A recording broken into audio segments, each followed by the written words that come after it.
And our very last module was the human microsatellite DNA module. So let's see how that will be summarized. Well, this is quite difficult to follow up. Good job to both groups.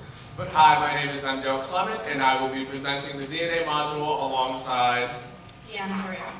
Michaela. Okay, so what is DNA? DNA is the genetic blueprint of the human species, therefore any type of species, whether it be a banana, chimpanzee, or coconut. We all have DNA. It is hereditary material. It is what is passed down from your parents to you. Your parents' DNA is kind of what makes you, you. Now, DNA is made up of nucleotides. Each nucleotide consists of a phosphate, a sugar, and a nitrogen base. These nitrogen bases are adenine, thymine, cytosine, and guanine, unlike RNA, which has uracil as opposed to cytosine. So, I will be focusing on the Hardy-Weinberg equilibrium. The conditions needed for Hardy-Weinberg equilibrium to hold true are infinitely large population sizes with no genetic drift. And by this, I mean a small population size causes genetic drift, which causes the bottleneck effect or the founder's effect. Random mating of individuals. If you have non-random mating, you have an excessive amount of recessive alleles present in your gene population. No migration and no gene flow between populations. If you have gene flow, if your population isn't isolated, you then have genetic drift. No mutations introduced to the alleles. Introducing mutations to alleles will then change it, which will cause evolution. And finally, no natural selection. Natural selection kind of gears towards picking alleles that are favored. Hardy-Weinberg equilibrium equation, the principle. So you have your homozygous dominant and you have your homozygous recessive. And if you have both those numbers, you can find your third allele combination, which is heterozygous genotypes. Here's the equation used. P squared plus 2pq plus q squared equals 1. 1 is the percentage of how many things can be found. And you can apply this to any kind of population to find the gene size. Hardy-Weinberg equilibrium, in short. Why is it important and how can it be used? We can compare a population's actual genetic structure to expected genetic structure if we're in Hardy-Weinberg equilibrium. In layman's terms, we can find out if a population is evolving or not. If the difference is significant enough, you can determine, hey, looks like this population has evolved.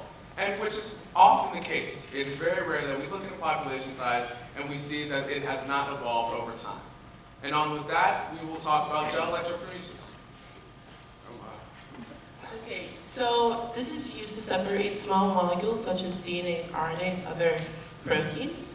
Basically, as you guys all know, because we did this not too long ago, but the DNA separates according to size. So furthermore, the larger the fragment is, the less it's going to move compared to the smaller the fragment, the more it's going to move.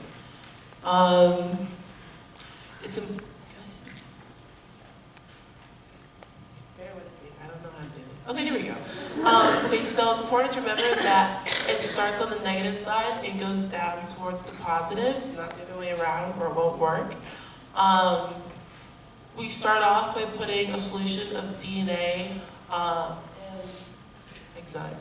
DNA in these wells, and as over a course of time, the machine will run, and you'll see that the different fragments will run down to the positive side. These are called bands, and the thicker they are, it can mean that they're like multiple fragments all clumped together, but basically these are the larger fragments because they didn't move as much, and these are the smaller fragments.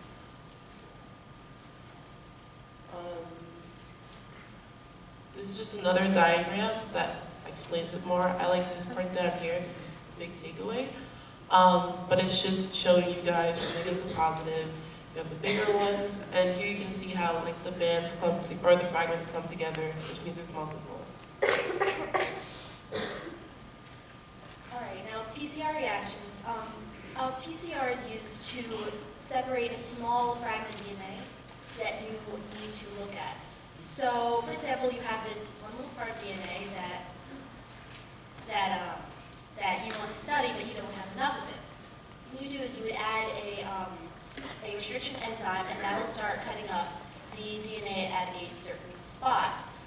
For a PCR reaction to work, it uses only one side of the DNA, and then it will start replicating, and it will keep doing it over and over until there is enough of that one fragment for you to look at. Thank you.